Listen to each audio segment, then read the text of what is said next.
comedian Barry Humphries entertained audiences for a whopping 70 years.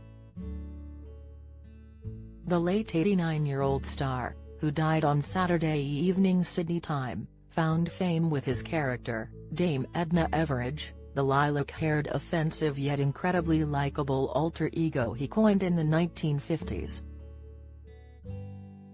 Too nervous to appear as himself, Barry invented the persona to get over his stage fright. "She's the celebrity and I'm the puppet master," he told the Mirror in 2016. "I was too nervous to appear as myself. I disguised myself often, which I enjoy doing because you can express things through another character satirically. Edna says the opposite of what I think, mostly." It wasn't until Edna, who was based on an Australian mayoress, appeared on the chat show Russell Hardy Plus in 1974 that she won over international audiences and was crowned Australia's greatest export. Although he grew up in Australia, for decades Barry split his time between there and London, where he lived with his wife, Lizzie Spender, 73, who he once described as Nigella Lawson with blonde hair. Before his passing, the showman enjoyed a colourful love life, having married 3 other wives and sired 4 children with 2 different women. He first married Brenda Wright in 1955 at the age of 21, however their marriage lasted just 2 years. His second wife was dancer Rosalind Tong, whom he moved to England with in 1959. They had 2 daughters together, Emily, a painter, and Tessa, an actress. Their union came to an end in 1970. After his separation from Rosalind, he fell in love with painter Diane Milstead, who he tied the knot with in 1979. He had 2 further children with Diane, sons Oscar, 41, a fine art dealer and journalist, and Rupert, who works in video games and co-wrote the huge hit Grand Theft Auto.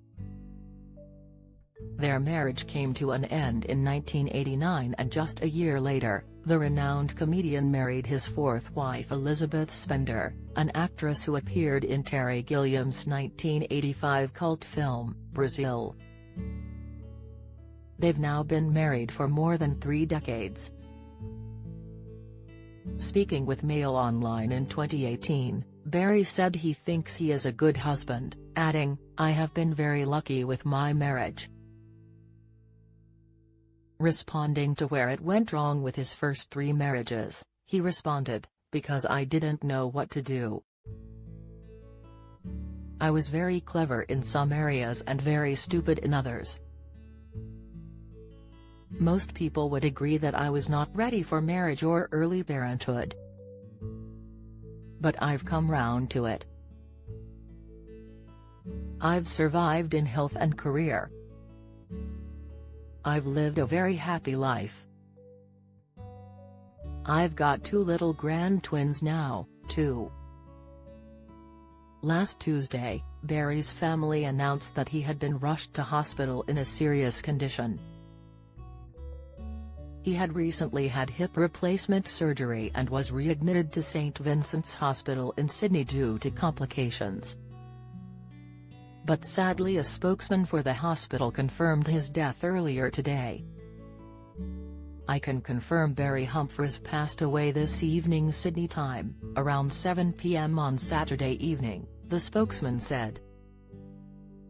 A statement from the Humphries family said, "He was completely himself until the very end, never losing his brilliant mind, his unique wit and generosity of spirit." With over 70 years on the stage, he was an entertainer to his core, touring up until the last year of his life and planning more shows that will sadly never be. His audiences were precious to him, and he never took them for granted. He was also a loving and devoted husband, father, grandfather, and a friend and confidant to many. His passing leaves a void in so many lives. The characters he created, which brought laughter to millions, will live on,